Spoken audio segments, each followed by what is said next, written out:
taxaw sa kaw doon sa lapataake ba benn xalaatu politicien bu bandu la saña attaqué man sama yéene mooy baa doole bi ma nekkal ko gémmiñam noppam ak bëtam saa su ne may faacee mbébétam dàq mimétisme andi civisme heurte sa conscience ngir nga mën a demee ci bon sens man sama yéene mooy sama rap doon li jëlee ba peuple bi si yoonu ñàkk tàggat ko ba mu mën a dundee si li mu ñàkk wan ko nu muy jëfee ba benn marchand d'illusion du ko mën a bluffé.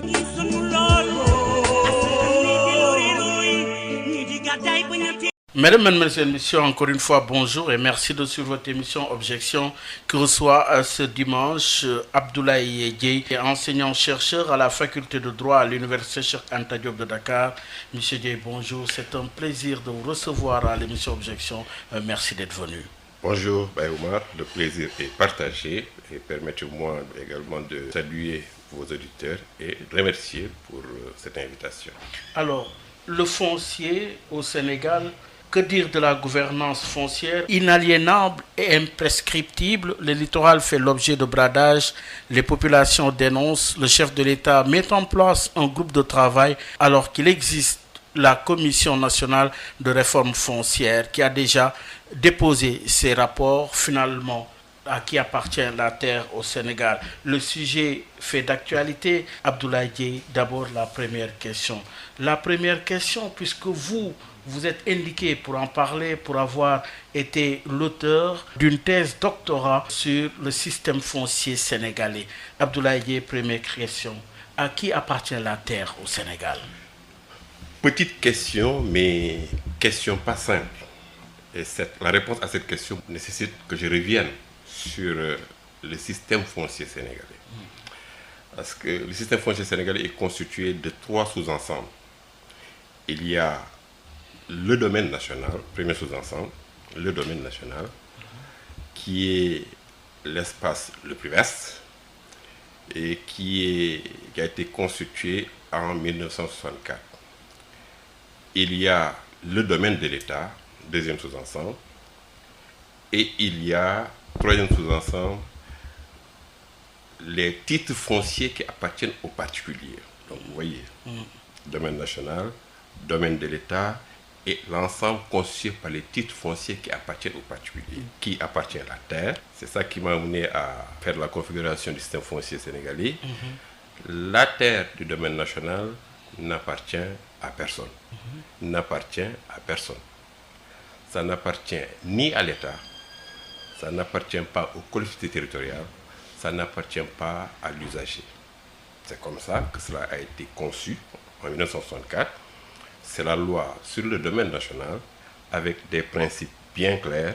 C'est un espace qui est exclusif de toute idée de propriété. Ça n'appartient à personne. Et c'est ce qui fait justement la particularité du système foncier sénégalais. J'ai dit pour le domaine national, ça n'appartient à personne. Les terres du domaine de l'État appartiennent à l'État. Donc vous voyez, quand j'ai dit domaine de l'État, ça veut dire que c'est des terres qui appartiennent à l'État. Le domaine de l'État est subdivisé en domaine public et en domaine privé. Vous voyez déjà venir. Les titres fonciers, ça maintenant c'est des terres qui appartiennent à ceux qui détiennent ces titres fonciers-là. Donc là, c'est un domaine de propriété. Quand j'ai un titre foncier, cela veut dire que la terre m'appartient avec tout ce que ça comporte comme conséquence sur le plan juridique. Il y a l'usus, il y a le fructus, il y a l'abusus. Pour revenir à votre question par rapport au domaine national, c'est vrai qu'on dit que ça n'appartient à personne, mais il y a quand même un régime juridique par rapport à toutes les parties du domaine national. Parce que le domaine national, c'est 4 parties. Alors, évidemment, en partant de la loi de 1964. Il y a la zone des terroirs, il y a les zones urbaines, il y a les zones pionnières, il y a les zones classées. La plus grande partie de cet espace, c'est la zone des terroirs. C'est la partie qui se trouve dans le monde rural et qui est réservée à des activités comme l'agriculture, l'habitat rural, l'élevage, etc. Donc pour cette partie-là, 1964 à aujourd'hui, c'est les collectivités territoriales qui sont chargées d'administrer cette partie-là. Aujourd'hui, donc, c'est les communes, puisque les communes rurales ne sont plus là, et les régions. Donc, c'est les communes qui administrent cette partie-là. Et c'est différent du régime juridique. La zone déclassée, parce qu'encore une fois, c'est les forêts classées, etc. Là, c'est la responsabilité de l'État.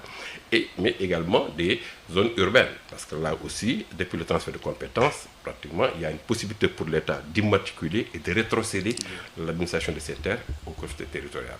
Donc, vous voyez que on dit ça n'appartient à personne, mais ça ne signifie pas que n'importe qui peut prendre n'importe quelle terre. Oui.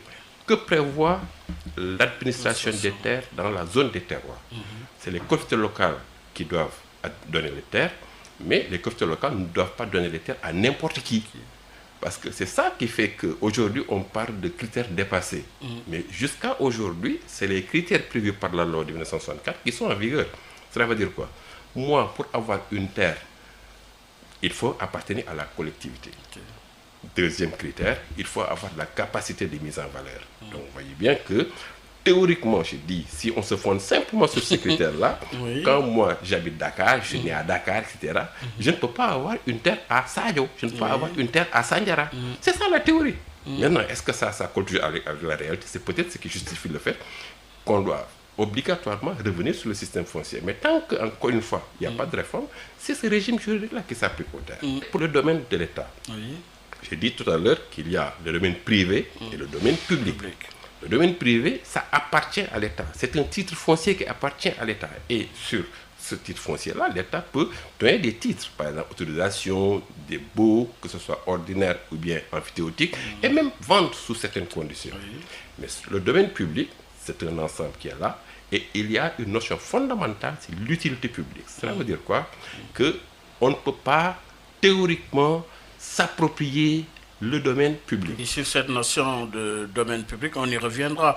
Mais alors, en faisant le diagnostic, il y a la coexistence d'un droit coutumier largement appliqué par les communautés locales et d'une législation foncière moderne. N'est-elle pas là la source de confusion ou contentieux permanent? Mais vous avez parfaitement raison, Bayouma. Parce que justement, mais en vérité, on ne devrait même pas parler aujourd'hui de propriété coutumière, de droit coutumier. Parce que l'objectif de la loi de 1964, c'était quoi? C'était d'éradiquer la propriété coutumière. C'est de faire en sorte qu'il n'y ait plus de coutume, de droit coutumier sur la terre. C'était ça l'objectif.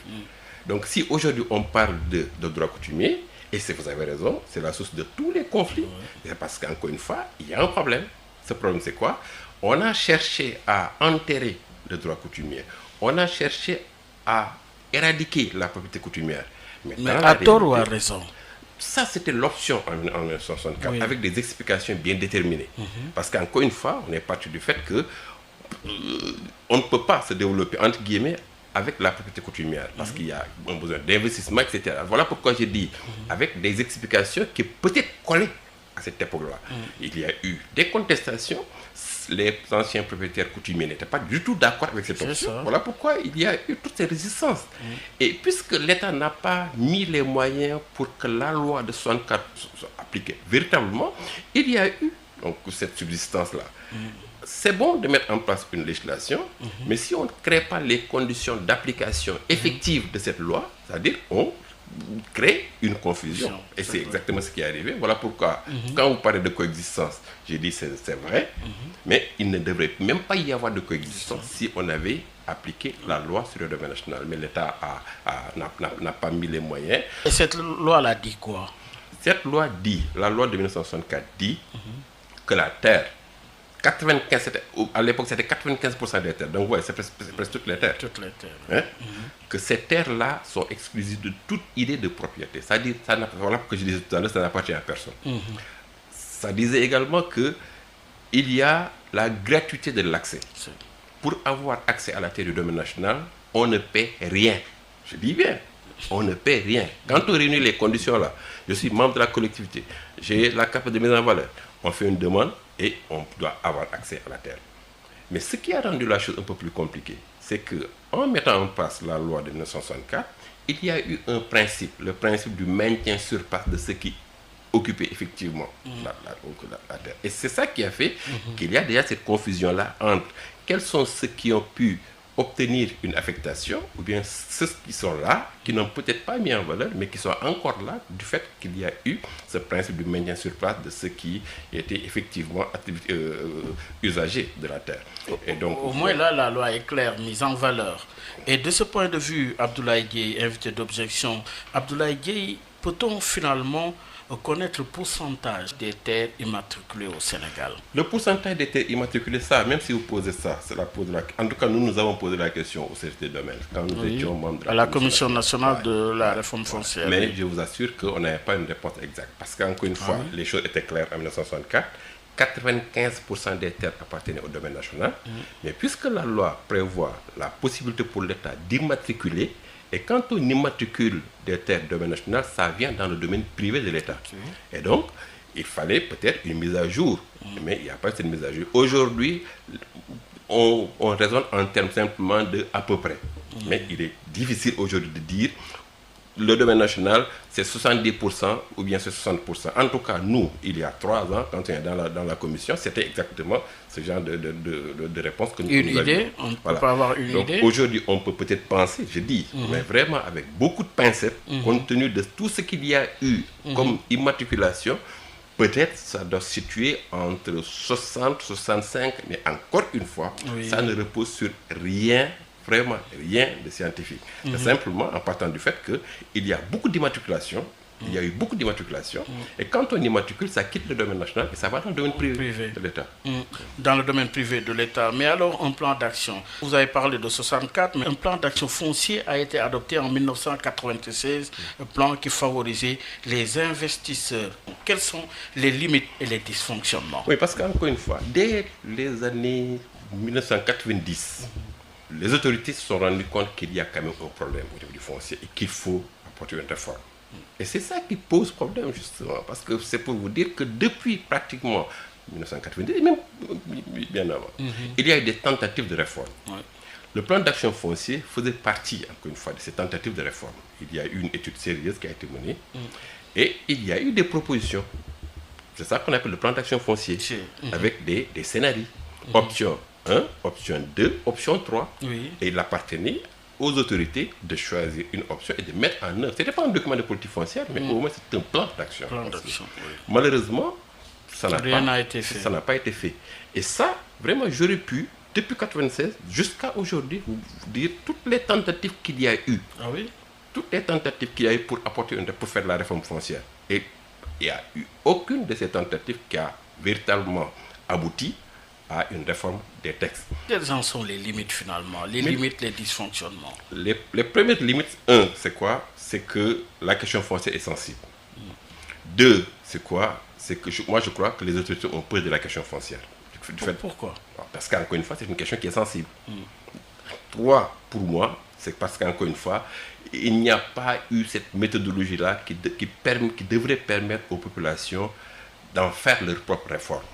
Ce que nous avons essayé de faire avec la Commission nationale de réforme foncière.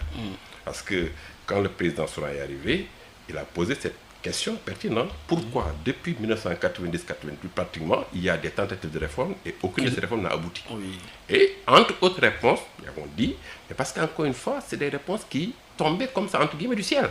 Et il faut faire en sorte que les populations se sentent concernées par cette réforme-là. Et c'est la raison pour laquelle nous avons initié ces CRD, nous avons initié des forums publics, des ateliers départementaux. Nous avons été dans les 45 départements pour poser la question, faire un diagnostic, partager ce diagnostic et également faire des propositions de réforme. Et c'est à la suite de tout cela que nous avons fait un rapport, que nous avons remis au président de la République en nous disant, cette fois-ci, nous pensons que ça va marcher. Pourquoi? Parce qu'aujourd'hui, tous les acteurs ont été consultés. Je peux dire que pratiquement c'est la première fois que pour avoir cette réforme-là, mais pratiquement tous ceux qui étaient concernés ont été consultés. Les paysans, les éleveurs, les femmes, un travail inclusif. Les élus locaux, le privé, même le privé, les parlementaires. Mais on a touché tout le monde en disant, même si on ne peut pas dire qu'on a pris la volonté de tout le monde, mais au moins personne ne peut dire que nous ignorions la réforme-là. Et c'est à la suite que nous avons fait un document de politique foncière que nous avons remis au président de la République en espérant que le président puisse valider ce document-là, et c'est ce qui nous permettait de passer au texte, à la réforme des textes. Parce qu'il faut dire qu'il faut aujourd'hui une réforme foncière. Parce que regardez, tout ce que nous vivons comme problème, c'est dû essentiellement au fait qu'il y a un décalage énorme entre les textes et la réalité. Oui, mais justement, de ce point de vue, un décalage entre les textes et la réalité, mais parce que les textes, il faut qu'on en parle. Plusieurs lois concernant le foncier, ces lois ont été promulguées, à commencer par celle du 17 juin 1964 relative au domaine national jusqu'aux lois récentes, vous les avez indiquées, 64. On a parlé également de 96. Pourquoi, à votre avis, toutes ces lois ont-elles dénoué l'imbroglio que constitue le foncier au Sénégal? Mais pourquoi? Parce que parfois, il y avait un problème de volonté politique. Moi, je suis ferme par rapport à cela. Il y avait un problème de volonté politique. Et ça, je peux partir de 1964 jusqu'à aujourd'hui. Oui. 1964, il y a eu cette loi-là, avec son contenu. Des gens étaient d'accord, des gens n'étaient pas d'accord, surtout quand on considère le mode de constitution. Mais l'État n'a pas mis tous les moyens, parce que l'État devait créer les conditions d'effectivité. Mais quand on crée une loi et qu'on ne met pas, en place tous les moyens pour que cette loi puisse être applicable, mais c'est comme si on n'a pas mis en place la loi. Hein? Parce que entre 64 et 70, il n'y avait pas de communauté rurale, il n'y avait pas de cadre juridique des communautés rurales. Or, c'était la principale institution de la réforme. Hein? Et j'aurais pu continuer les instruments qui étaient prévus, ils n'ont pas, etc. Les décrets qui devaient suivre, il n'y a pas eu de décret. L'arrêté qui devait permettre de savoir qu'est-ce qu'on entend par mise en valeur. On n'a jamais pris cet arrêté. Donc, j'aurais vraiment pu continuer pour montrer que finalement, vous êtes obligé de croire que c'est une question de volonté politique. Avec, sous le régime de Diouf, c'est la même chose. J'ai expliqué tout à l'heure, le plan d'action foncier, il y a eu des scénarios. C'est pour dire que il y a des options. Et il appartenait simplement aux autorités de discuter de ces options-là et de dire, nous choisissons cette option-là. Parce qu'encore une fois, il n'y a pas une seule option qui a été proposée. Mais il y a eu des scénarios qui ont été proposés. Mais vous avez vu, 1998, il y a même eu un discours qui a été fait au niveau du Conseil économique et social, mais ça n'a pas été suivi d'effet, parce qu'il y a eu les élections qui sont arrivées, 2000, et avec l'alternance. 2000 arrive, il y a eu beaucoup de propositions là aussi. Il y a eu la commission qui a été présidée par le professeur Serigne Diop, il y a eu la commission qui a été la CNRF 1, la CNRF 2 sous le professeur Moustapha Souran. Donc, vous voyez, pour ne pas entrer dans les détails, même les assises nationales en avaient parlé. Mais absolument, tout ça, il y a eu des propositions parfois concrètes. Mais quand je prends, par exemple, l'exemple de la Commission nationale de réforme foncière, avec cette méthodologie que je viens d'expliquer, donc nous étions surpris de voir le président de la République non seulement dire clairement que je ne vais pas valider, et ça c'était le 20 novembre 2017, mais auparavant, quand nous avons remis le rapport le 20 avril 2017, j'étais dans la délégation, il était très content, ça je peux le dire, en disant que vraiment il sait que nous avons bien travaillé, que la commission était une commission avec une démarche inclusive, tout ça là. Dirigée par le professeur Souran. Oui, même la configuration de la salle là, parce qu'il y avait les notaires, il y avait tout le monde, etc. Lui-même, il disait qu'on lui laisse le temps. Mais ça, c'est 20 avril. Le 26 mai, il dissout la commission. Personne n'a compris. Personne n'a compris. Mais pourquoi? Quel est l'argument? Mais justement, c'est ça le problème.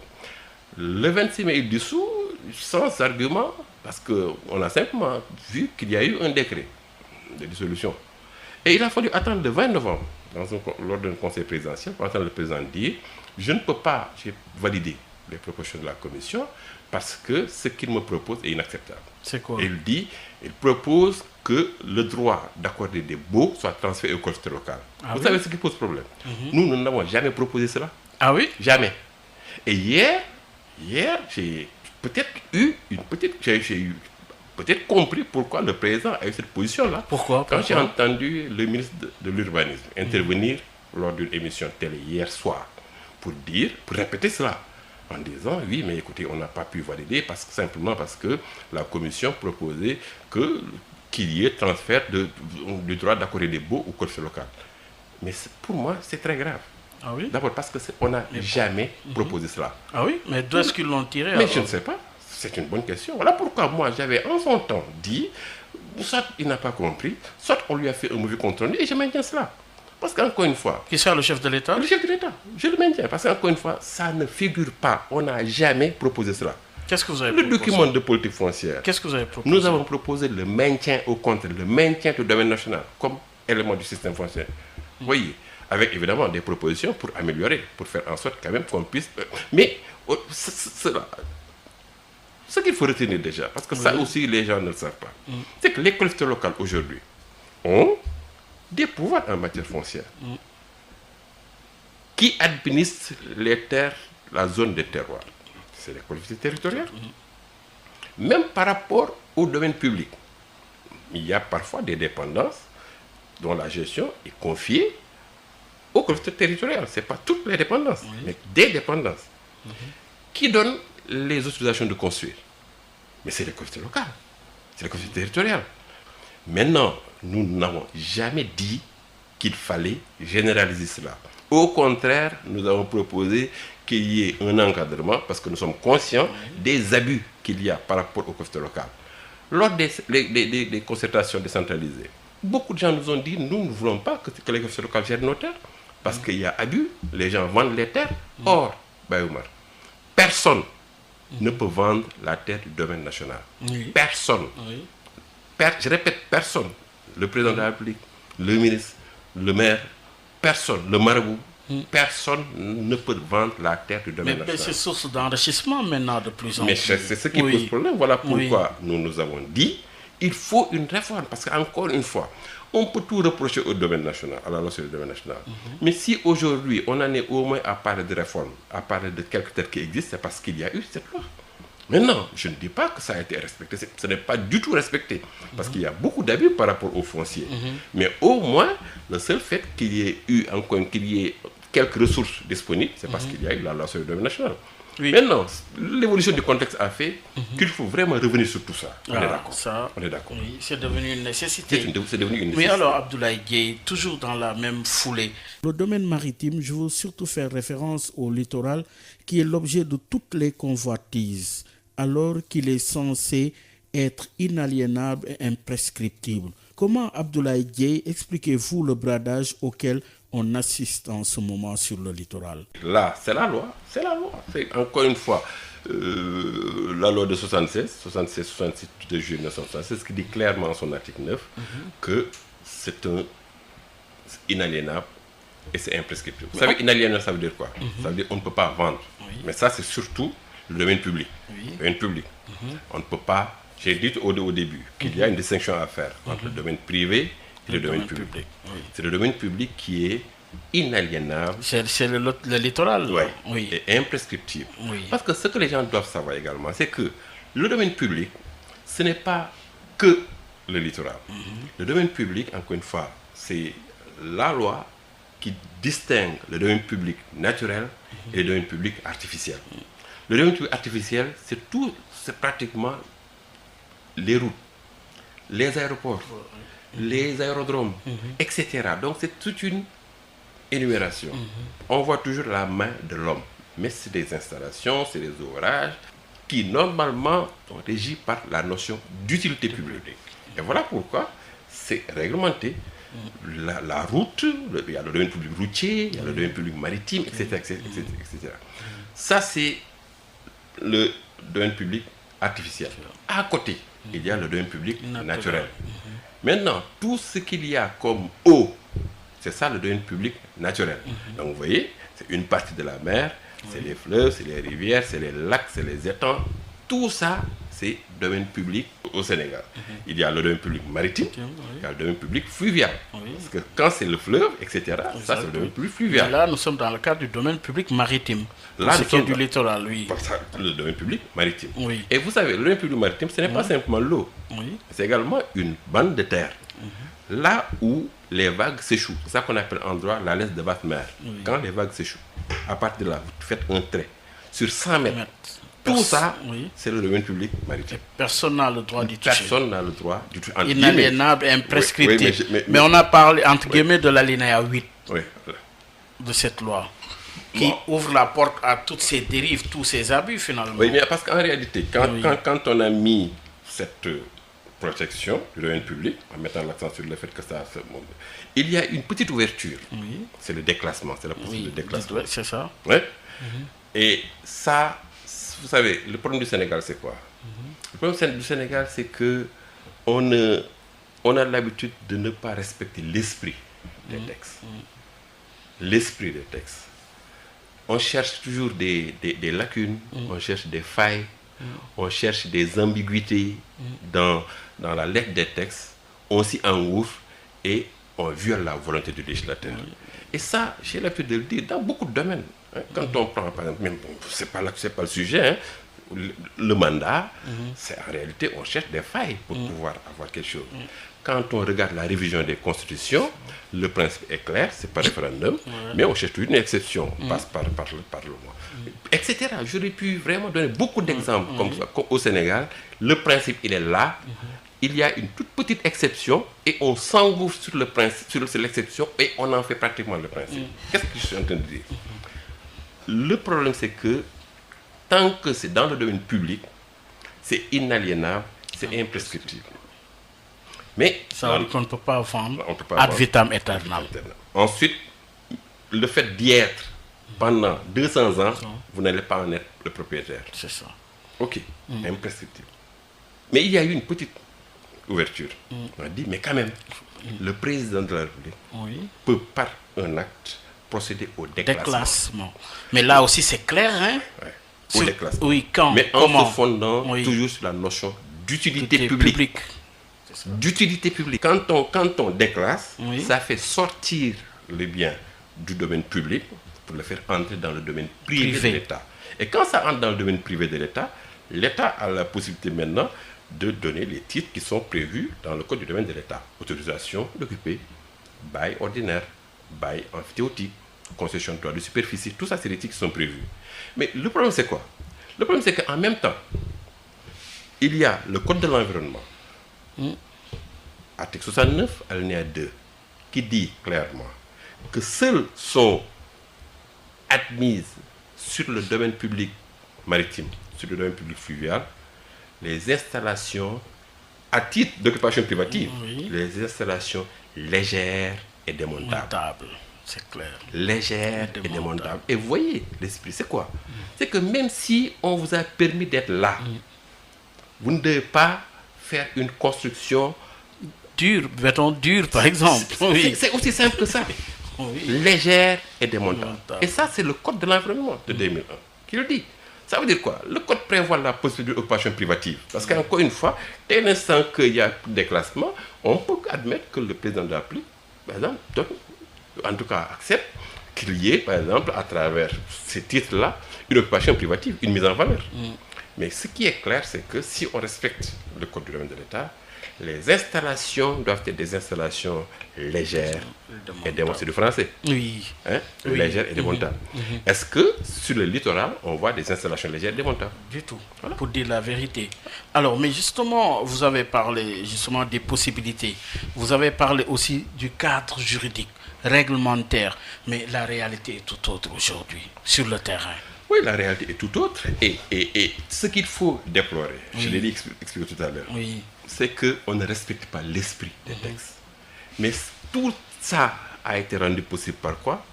Par une pratique abusive du déclassement. Qui peut régler tout ça? C'est le président de la République. S'il dit qu'il n'y a plus de déclassement, ou bien pour déclasser, voilà une procédure rigoureuse, etc. Mais il n'y aurait plus, encore une fois, d'occupation privative. Parce que je le répète encore une fois, il y a ce régime juridique-là, il y a ces interdits. Malheureusement, quand un président déclasse, c'est sa prérogative, hein, c'est prévu par la loi. Mais derrière, on ne voit pas toujours l'utilité publique.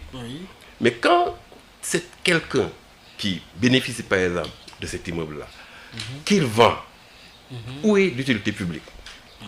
Où est l'utilité publique? Mais les gens s'enrichissent comme ça. Oui, mais parce qu'encore une fois, on ne respecte pas, je répète, sans aucun effort, on leur attribue des terres, ils vendent ces terres pour devenir milliardaires. Parce qu'on ne respecte pas l'esprit des textes. On peut simplement passer par des interstices en disant, on peut déclasser, oui, la loi prévoit je déclasse, on peut sur le domaine privé, en tout cas, tant que c'est dans le domaine privé de l'État, donner un bail, je donne un bail, et puisque c'est un bail, parce que ce que les gens ne savent pas également, c'est que tant qu'on parle de bail, ça veut dire que la terre appartient à l'État. Mais maintenant, on parle de TF, de titre foncier. Mais justement, parce que mais est-ce que c'est légal? Parce que la ces loi, titres fonciers, est-ce que c'est légal? Parce que la loi prévoit également de faire passer un bail, un titre foncier. Foncier. Donc voilà pourquoi je vous dis, Oui. on ne respecte pas l'esprit des textes. Et voilà pourquoi, juridiquement, ça peut être une situation acceptable. Parce que quelqu'un va vous sortir un titre foncier sur le domaine public. Mais est-ce qu'on a respecté l'esprit des textes? Non. Est-ce qu'on a respecté même l'alinéa 2 du Code de l'environnement? Non. Qui dit quoi? À savoir qu'il ne peut y avoir que des installations légères démontables. Démontable. Qu'est-ce qui explique que dans d'autres pays, on se met à procéder à des démolitions et pourtant il y a eu une mise en valeur? Parce qu'il faut toujours, à travers la loi, arriver à un équilibre parfait entre la mise en valeur, parce qu'il ne peut pas ne pas y avoir de mise en valeur, d'aménagement, mais également la protection du littoral. Mais tous ces documents, ces titres fonciers, proviennent d'une institution. Absolument. Mais justement, comment vous, en tant que légaliste républicain, vous l'expliquez? Mais parce qu'encore une fois, les gens sont passés par les textes. Je répète, voilà pourquoi j'ai débuté en disant, en insistant sur le fait qu'on ne respecte pas l'esprit des textes. On cherche des failles qu'on utilise pour avoir le titre régulier. Parce que avoir un titre foncier, comment est-ce qu'on peut avoir un titre foncier au Sénégal? On peut avoir quelqu'un qui a un titre foncier qui vous vend ça. Mais, surtout depuis les nouvelles lois, on peut avoir la transformation d'anciens titres précaires en titres fonciers. Permis d'occuper, bail, emphytéotique, tout ça. Il y a une procédure. Et ça vous donne un titre foncier avec ce que ça comporte comme conséquence. Mais ce que les gens oublient, c'est qu'en matière foncière, il n'y a jamais une sécurité à 100%. Je le dis. Parce qu'en réalité, la situation qui peut donner l'impression que c'est une sécurité à 100%, c'est le titre foncier. Mais que l'État peut toujours revenir sur ça. Revenir entre guillemets, je veux dire, l'État a la possibilité d'exproprier. L'État a la possibilité d'immatriculer. Mais évidemment, pour cause d'utilité publique. C'est-à-dire qu'il n'y a rien en matière foncière qui vous permet de dire ça c'est pour moi et personne n'y peut rien, même l'État. Au niveau du FARC, on a vu que la DESCOS est descendue et a complètement démoli les travaux. Parce qu'encore une fois, j'ai entendu les gens dire pourquoi simplement ces installations légères alors qu'il n'y a pas de démolition donc des bâtisses. Parce que si on est également dans un état de droit, il faut respecter les procédures. Ça veut dire quoi? Je ne dis pas que l'État ne peut pas. Mais il y a une procédure qu'il faut suivre. Imaginons, l'État dit, bon écoutez, il faut quand même qu'on retrouve l'intégrité physique du domaine public. Mais l'État va chercher des moyens, indemniser toutes ces personnes-là et procéder aux démolitions. Si l'État veut. Maintenant, toute la question est de savoir est-ce que l'État va faire ça. Je ne dis pas que l'État va faire ça. Mais je dis, c'est une possibilité. Voilà pourquoi je vous disais tout à l'heure que... Mais il y a violation de la loi. S'il y a violation de la loi, il y a possibilité, non? Mais encore une fois, il faut savoir à partir de quand est-ce qu'on a violé la loi et à partir de quoi on a violé la loi. Oui. Et c'est là où, moi je dis, par exemple, à ceux qui détiennent cette liste-là, on nous fait croire qu'il y a une liste de personnes, etc. Mais si on doit dénoncer, il faut y aller jusqu'au bout. Pourquoi sur cette liste sortir A, sortir Z et non, ou bien on dénonce tout le monde, ou bien on se tait. Pour moi. Mais il n'y a pas de raison de dire le 9, le 14, etc. Il faut dénoncer. Il faut qu'on sache que... Mais il faut, je répète encore une fois, chercher à connaître la vérité par rapport à ces titres-là. Je l'ai dit tout à l'heure, on peut passer par des textes en oubliant l'esprit, mais en utilisant simplement les failles de la lettre pour obtenir parfois des situations qui vont... Pour vous, il faut faire l'inventaire. Il faut faire l'inventaire. Voilà pourquoi quand les gens disent audit, je suis entièrement d'accord. Ça permet déjà de savoir ce qui est régulier, ce qui est irrégulier. Dans ce qui est régulier, même si on veut revenir sur des situations régulières, qu'est-ce qu'il faut faire? Il y a des procédures. Je répète encore une fois, l'État, en matière foncière, il n'y a pas de situation sur lesquelles l'État ne peut pas revenir. Il n'y en a pas. Maintenant, il y a il faut, si on est dans un état de droit, il faut que l'État mette les moyens. Mais la société civile, il y en a quand même qui n'hésitent pas à saisir les juridictions. Mais encore une fois, pourquoi pas? Pourquoi pas? Mais il faut savoir quelles sont les chances de réussite, quelles sont les chances d'avoir gain de cause par rapport à ça. Voilà pourquoi, si on veut véritablement connaître la situation dans l'occupation, on peut déjà faire un audit. Ça permet de savoir ce qui est régulier, ce qui n'est pas régulier. Vous militez pour l'audit? Je milite pour l'audit, évidemment. Parce qu'encore une fois, la nouvelle loi là, qui va venir sur le littoral, si c'est pour permettre d'avoir cet équilibre-là entre l'aménagement et la protection. Je suis entièrement d'accord. Et c'est vraiment la bienvenue. Mais je ne veux pas que les gens pensent que c'est parce que c'est le néant. Non. Il y a un cadre juridique qui, appliqué rigoureusement, permet de protéger le domaine public. Ça, il faut que ce soit très clair. Que ce soit le domaine public routier, que ce soit le domaine public maritime, que ce soit le domaine public fluvial. Mais donc, ce qu'il y a là, ça peut permettre de régler ça. Il suffit simplement pour un président de la République de dire, moi, je mets fin à ces déclassements que rien ne justifie. Donc, voyez.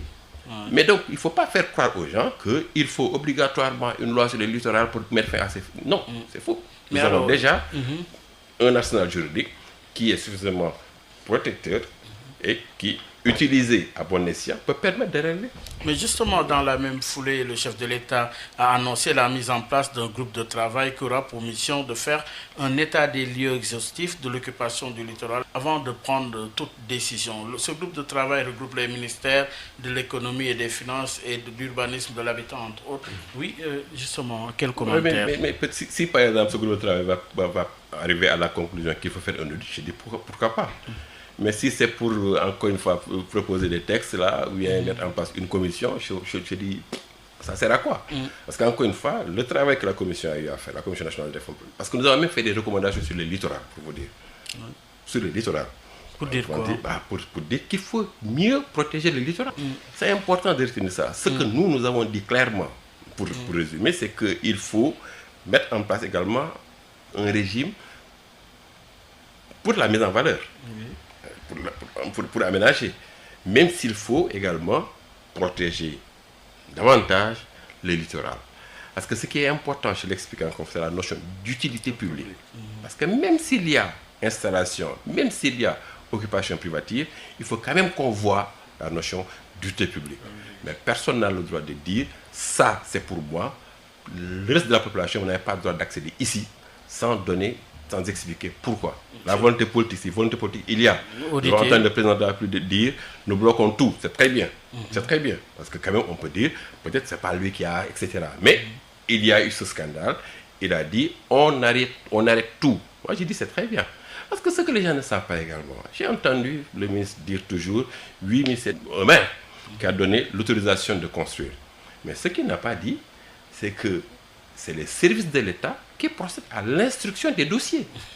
Un maire ne peut pas se lever et donner une instruction. Il faut obligatoirement, j'ai dit obligatoirement, que les services du ministère de l'Urbanisme fassent une instruction du dossier. Là, le maire est lié, il ne peut pas faire autrement. Voilà pourquoi on lui dit, si pendant un délai, il ne donne pas l'autorisation de construire, on va considérer que l'autorisation est tacite. C'est-à-dire, vous voyez, c'est presque une compétence liée. C'est-à-dire, s'il ne donne pas un argument sérieux pour lequel il n'a pas signé, on va considérer que l'autorisation est acquise. Voilà, ça c'est pour amener l'administration en général à agir, au lieu simplement de dire l'administration se tait et il faut 4 mois pour qu'on puisse considérer que c'est un non. Non, parfois, le fait pour l'administration de se taire pendant 1 mois est considéré comme une décision. Et c'est important ça. Donc voilà pourquoi j'ai dit, c'est bon de dire c'est le maire qui a signé, mais il faut également dire que les services de l'urbanisme ont instruit. Parce qu'on dépose au niveau de la mairie, mais il faut obligatoirement qu'il y ait instruction par le ministère de l'Urbanisme. Et vous voyez, et ce que les gens ne respectent généralement pas, c'est que quand on veut une autorisation de construire, et que vous restez 3 ans sans construire, mais l'autorisation est périmée. Oui. Ouais. Donc vous voyez, donc, voilà pourquoi j'ai dit, si on revient au texte là, on va pouvoir régler beaucoup de problèmes. Vous voyez des gens qui ont une autorisation de construire, qui restent 7 ans, 6 ans sans construire, et qui reviennent un jour pour construire. Alors que si on respecte rigoureusement les textes, mais on peut revenir sur cette autorisation-là. Vous voyez. Donc le problème foncier, il est là. Ça nécessite une volonté politique clairement définie. Et également une autorité de l'État pour véritablement faire respecter les textes. Et finalement, Abdoulaye Dieye, invité d'objection, que traduisent les scandales à répétition dans le domaine foncier? Parce qu'encore une fois, le foncier, ça permet tout de suite d'avoir beaucoup d'argent. Et c'est malheureux, parce que ça ne devrait pas être comme ça. Aussi bien sur le domaine national, les textes sont très clairs. Quand je vous dis, personne n'a le droit de vendre. Vous voyez bien que ça ne correspond pas à la réalité. Aujourd'hui, le domaine national est vendu. Il faut les voir. Hein? Oui. Quand j'entends les gens dire président Momaka Maï, le président n'a pas à Maï. Le président n'a pas non, sauf son titre foncier, c'est ça qu'il peut donner. Mais le président n'a pas le pouvoir de donner. Donner. On entend toujours le président Momoko Dagal. Mais non. Momoko May. Le président n'a pas à mailler. Non, parce qu'il faut quand même que les gens retiennent ça. Sur le domaine privé, encore une fois, de l'État, c'est ça le titre foncier qui appartient à l'État. Et ça, le code dit, on peut, sur ce domaine privé, donner ces titres-là. Autorisation de construire, bail ordinaire, bail emphytéotique, concession de droits de superficie. Même pour vendre une terre du domaine privé, la loi dit il faut une autorisation législative. Sauf si, évidemment, la vente est effectuée au profit de SICAP, tout ça, etc. Donc, vous voyez bien que si on respectait la loi, il n'y aurait pas toutes ces dérives-là.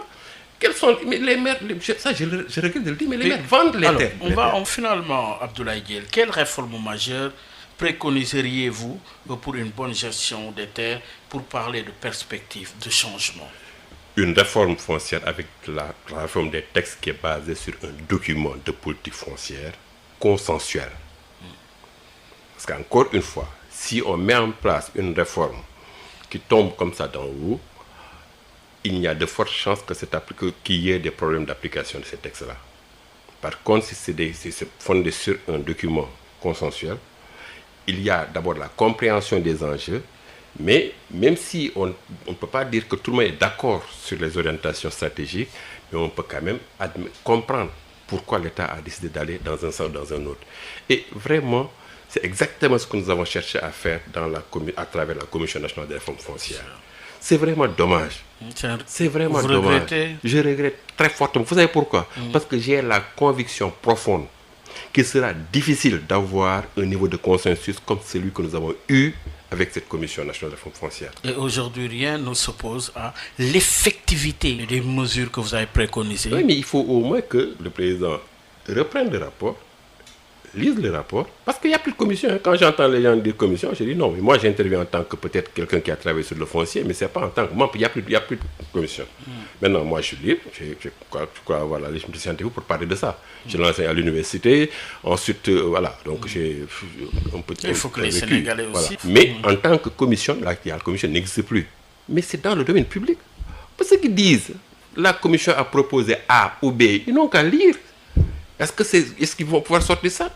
Parce que si c'était en cachette, on aurait pu dire oui, mais c'est dans le domaine public. Qui demande le document de politique foncière. Il peut lire la première page, à la dernière page, il n'y aura jamais ce que le ministre a dit hier. Il ne verra pas ça. Et moi, j'ai compris, mais voilà pourquoi le président de la République a décidé de ne pas valider. Alors que lui, pendant le déroulement du processus, je le dis parce que j'ai fait partie de la délégation qu'il rencontrait. Lui, il était pressé d'avoir le document de politique foncière. Je le dis. Je crois que c'est la première fois que je le dis. Lui, il était pressé. Il disait, mais quand est-ce que je peux avoir le rapport? Donc, s'il change comme ça de position, c'est peut-être parce qu'on lui a fait comprendre quelque chose qui n'est pas dans le document de politique foncière. Et cette chose-là, vous l'avez répétée? Mais combien de fois? Encore une fois. Ça n'existe pas. Quelqu'un peut prendre le document, lire la première page, la dernière page, il ne verra pas que nous avons proposé que désormais, que ce soit les collectivités locales qui gèrent les terres, qui donnent des pots. On n'a jamais proposé ça. L'existence, c'est quoi? C'est que c'est les collectivités locales qui administrent aujourd'hui les terres, la zone des terroirs. Pour les zones urbaines, l'État a la possibilité d'immatriculer et de rétrocéder. Voilà pourquoi c'est le maire qui procède. Qui préside la commission. Et vous avez proposé, dans le cas d'espèce, exactement qu'on maintienne la loi sur le domaine national comme élément du système foncier. Évidemment, on va lever les incertitudes, les anachronismes. Aujourd'hui, ce n'est pas quand même logique de dire pour avoir une terre de domaine national, il faut avoir la capacité physique. Ça n'a pas de sens. Aujourd'hui, on ne peut pas quand même continuer à exclure carrément les investisseurs privés. Aujourd'hui, on ne peut pas continuer à dire il faut habiter Gandiaï pour avoir une terre de Gandiaï. Donc vous voyez, donc ça c'est quand même des anachronismes. Et je le dis toujours, et je le répète, on ne doit pas perdre de vue que la loi sur le domaine national a été adoptée dans un contexte bien déterminé, mais ce contexte a aujourd'hui changé. En 1964, la population sénégalaise, c'était quoi? Ça tournait autour de 3 millions. Je ne sais pas. Aujourd'hui, nous sommes presque 15 à 16 millions. Donc, vous voyez bien, la terre n'a pas bougé. Au contraire, elle s'est rétrécie. Avec érosion, tout ça là. La population a augmenté. Donc, forcément, il y a des problèmes fonciers. Et voilà pourquoi l'État doit se lever et pour régler le problème foncier. Sinon, on aura toujours, avec ce que vous avez expliqué tout à l'heure, là, la coexistence entre le droit coutumier et le droit moderne, avec cette compréhension que les gens ont, les gens pensent qu'ils sont encore propriétaires des terres. Or, ça n'existe plus, malheureusement. Qu'est-ce qui explique et justifie tous ces conflits qu'on voit là et les démolitions de l'État? Parce qu'il y a des gens qui se comportent toujours encore en maître de la terre, alors que ça n'existe plus depuis 1964. Oui, donc il y a une obligation pour l'administration, pour l'État, de régler le problème foncier. Sinon, on ira toujours de conflit à conflit. Et la conséquence, c'est quoi? La conséquence, c'est simplement l'instabilité au niveau. Mais surtout, de faire fuir, parce qu'encore une fois, les investisseurs privés ont besoin de sécurité. Ce n'est pas simplement sécurité juridique, mais également sécurité sociale. Quand on voit que partout, chaque fois on veut faire par exemple, un investissement, il y a du bruit, il n'y aura pratiquement pas attrait des investisseurs. Il faut faire en sorte que les paysans conservent encore une fois ce droit sur la terre, mais aussi avoir cette ouverture qui permette à des investisseurs privés de pouvoir avoir accès à la terre, mais avec un encadrement. Faire en sorte qu'il n'y ait pas possibilité de vendre la terre. Voilà pourquoi on parle de cessibilité encadrée. Parce que la terre ne doit pas être vendue. On peut même faire comme dans certains pays, que même s'il doit y avoir vente de la terre, encore une fois, par n'importe quelle terre, qu'on ne puisse pas vendre des terres à des étrangers. Ça, c'est des choses qu'on voit également dans d'autres pays. Nous avons fait vraiment un benchmarking par rapport à tout ça pour voir beaucoup de situations. Donc, c'est vous dire que s'il y a la volonté politique, on peut venir à bout du problème foncier. Mais il faudra cette volonté politique, mais aussi l'autorité de l'État pour faire respecter les textes. Alors, une dernière question, parce que le sujet aussi est d'actualité. Le contrat Akilee-Sénélec vous inspire quoi en tant que juriste que vous êtes? Désordre. Ah oui. Désordre, pourquoi? Parce que moi, je suis étonné qu'on dise, mais vraiment, c'est des choses que je suis un peu loin, de loin. Qu'on dise qu'il y a un conflit entre un DG et un ministre. Ça aussi, ça pose problème. Avec surtout des arguments qui sont sur la place publique. Il y a un problème. Que le président de la République reçoive le ministre en même temps que le DG, ça aussi, j'ai peut-être besoin d'explications. Mais tout ça pour vous montrer que qu'est-ce qu'on sent? On sent du désordre. Et c'est des choses qu'on ne voyait pas. C'est des choses qu'on n'avait pas l'habitude d'entendre également. Mais malheureusement... De plus en plus, les DG sortent, les directeurs généraux. Oui, mais moi j'ai beaucoup apprécié l'autre jour, Cheikh Oumar, dans une émission, il disait, mais qui connaissait le directeur des domaines du temps de posséder Senghor? Moi j'ai cherché à savoir, mais je ne me rappelle pas. C'est vrai que... Voilà. Mais parce qu'encore une fois, il faut, dans un État, respecter la hiérarchie. Et c'est fondamental. Fondamental. Ça fait désordre quand, par exemple, le président de la République a pour interlocuteur le directeur général ou bien un ministre, alors s'il y a un premier ministre, ou bien un ministre. Vous voyez? Donc, il faut qu'on revienne à l'orthodoxie. Il faut qu'on revienne, encore une fois, à ce qui a toujours fait que l'administration sénégalaise est une administration qui s'est arrivée. Mais ça traduit quoi? Un problème de gouvernance? En tout cas, on ne respecte plus l'orthodoxie en matière administrative. Et ça, moi, j'ai la conviction qu'il faut revenir à tout cela. Actuellement, tout revient au chef de l'État. Il est l'alpha et l'oméga de tout, pratiquement. Dans une république, comment percevez-vous cela? Oui, mais encore une fois, surtout en démocratie. C'est bien possible si c'est un choix au départ. Il y a des États où il y a un président de la République, un vice-président. Il y a des États où il y a un président, un premier ministre. Il y a des États où il n'y a pas de premier ministre. Mais encore une fois, tout ça est bien réglé et ça transparaît dans les textes. C'est une tradition chez eux. Quand c'est une réforme qui semble être une réforme précipitée, je ne l'affirme pas, je constate. Donc, ce n'est pas étonnant qu'on voit tous ces problèmes-là de management. Et, comme je l'ai dit, il n'est peut-être plus Premier ministre, mais l'ancien Premier ministre semble jouer toujours le rôle de Premier ministre, même s'il est secrétaire général du gouvernement. Et on voit qu'il siège encore au Conseil des ministres. Au nom de quoi? Donc, mais de plus en plus, il y a quand même des difficultés notoires, notamment entre les faux, vrais décrets par-ci, des contrats qu'on signe et qu'on casse après. Oui, de façon générale, comment analyser les dérives dont je parlais tout à l'heure oui. et le problème d'orthodoxie, hein, parce que ça, encore une fois, c'est des choses qui montrent simplement qu'il y a quelque part un problème dans la gouvernance, dans l'administration. L'administration a ses règles.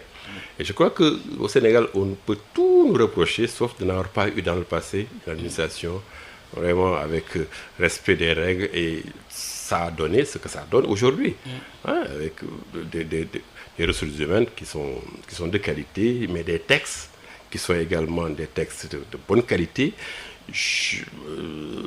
J'ai la chance d'avoir beaucoup de textes depuis 1960 et je peux déjà me faire une idée de la qualité des textes de 1960 à aujourd'hui.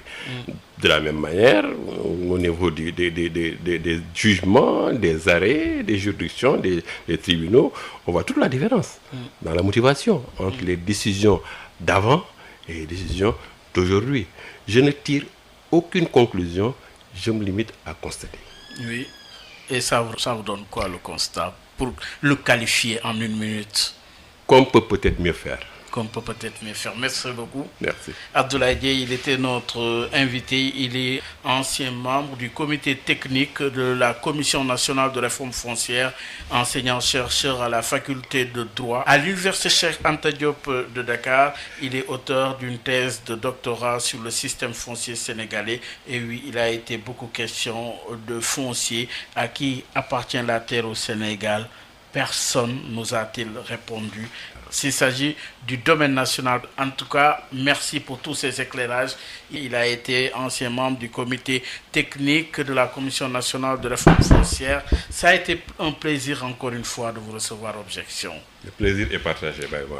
Merci beaucoup, mesdames et messieurs. C'en est tout. Excellente suite de programme sur la 98.5. Rendez-vous dimanche prochain avec un autre invité. Au revoir. mbow yu may mbow sa kaw doon sa lapataake ba benn xalaat politicien bu bandu la saña attaqué man sama yéene mooy baa doole bi ma nekkal ko gémmiñam noppam ak bëtam saa su ne may faacee mbébétam dàq mimétisme andi civisme heurte sa conscience ngir nga mën a demee ci bon sens man sama yéene mooy sama rap doon li jëlee baa peuple bi si yoonu ñàkk tàggat ko ba mu mën a dundee si li mu ñàkk wan ko nu muy jëfee ba benn marchand d'illusion du ko mën a bluffé